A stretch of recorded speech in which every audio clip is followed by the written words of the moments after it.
Story time!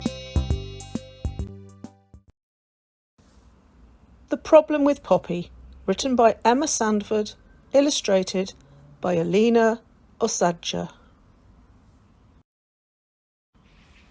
One morning, in the Sumatran rainforest, a little tiger cub was exploring when he heard a strange sound.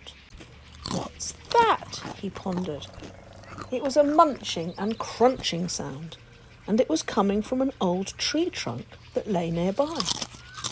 The curious cub slowly crept along the top of the trunk. When he reached the edge, he peeked inside to see what it was. Sitting there, with her back towards him, was a cute ball of fur gnawing on some bark. The cub couldn't contain his excitement. He'd never seen anything like it before. Without hesitation, he blurted out loudly, "Hello! The cute furball jumped with fright and threw her bark in the air. She then suddenly became a much larger, fiercer creature, covered in scary spikes. Out of both anger and fear, she grabbed some more bark, span around and threw it towards the tiger cub. The startled little cub fell off the trunk onto his back. As he scrambled to his feet, the prickly animal appeared on top of the trunk and peered down at him. The two animals stared into each other's eyes for a few seconds, unsure of what would happen next. The cub darted off to safety. "Wait! Come back!" yelled the porcupine as she watched the cub disappear deep into the forest. When the cub didn't return, her eyes filled up with tears and her heart sank. "I've done it again," she sighed. "Will I ever make a friend?" This was the problem with Poppy. When she was a little porcupine, she had been treated badly by others. To protect herself, she had learned to frighten off any animals by stomping her feet, rattling her quills, and hissing loudly at them. Although this worked well, it also stopped her making friends, because whenever a nice animal came along, she would scare them away.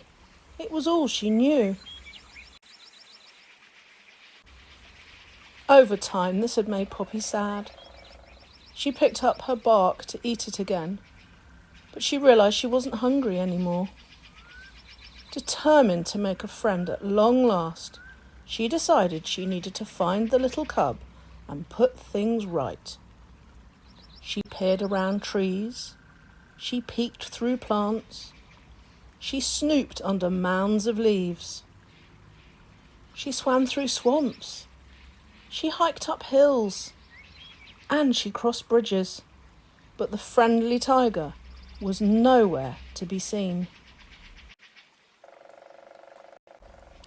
For the second time that day, she felt disheartened. "It's no use," she said. "I'm a porcupine. I can't see very well. I'll never find him." It's true, porcupines can't see very well, but luckily their hearing more than makes up for it. Suddenly, just as she was about to give up hope, she heard a rustling sound in the distance.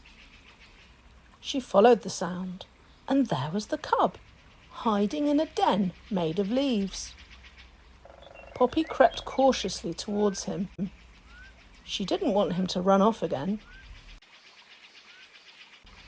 "I'm sorry for scaring you," she said softly as she approached him. He turned to face her, paused for a moment, and then smiled. "Don't worry," he said gently. "We all get scared sometimes. It's not your fault." "But I don't want to be that way," she replied sadly. "I don't want to scare everyone off. Otherwise, I will never get close to anyone." The cub slowly took one step forward. Poppy's eyes widened, and she looked at him nervously. "There," he said. "You're close to me now. See, others can get closer to you if you let them. Poppy looked up to the cub and giggled. "Oh yes," she said. The young tiger grinned cheekily and then added, "And guess what?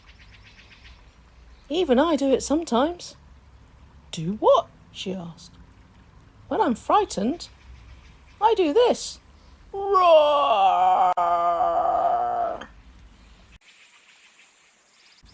The porcupine's quills quivered as he bellowed, and the ground shook beneath them.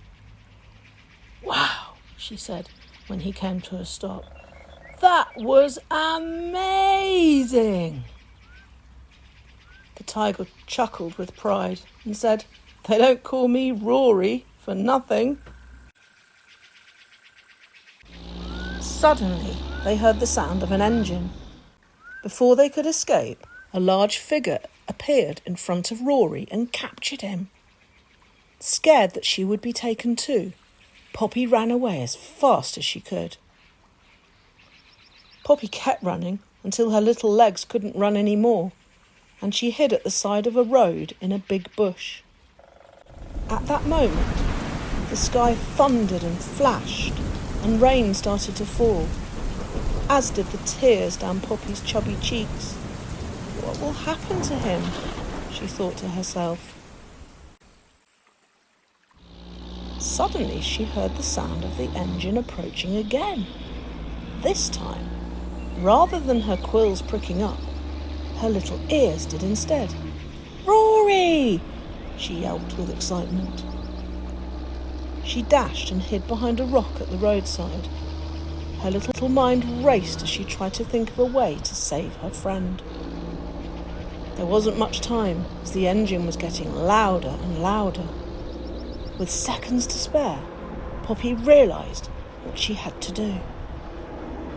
"If I hide here until the jeep is passing me, I can roll out and pop the tyre with my quill," she thought to herself, her heart pounding. The engine was now so loud that she knew it was time to spring into action. She took a deep breath, closed her eyes and rolled towards the jeep.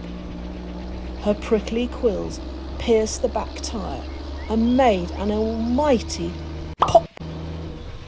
"Take that," she said, as she bounced her way into another bush nearby. As she lay on her back, she heard a loud screech, followed by a big bang. She looked up and saw the cage on the grass with its door open. Poppy was in a panic. She couldn't see Rory anywhere. As she rose to her feet, she heard a gentle voice say, "Psst, over here."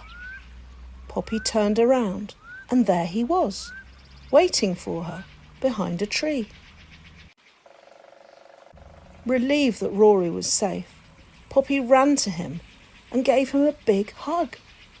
She realised that for the first time ever, her quill stayed down.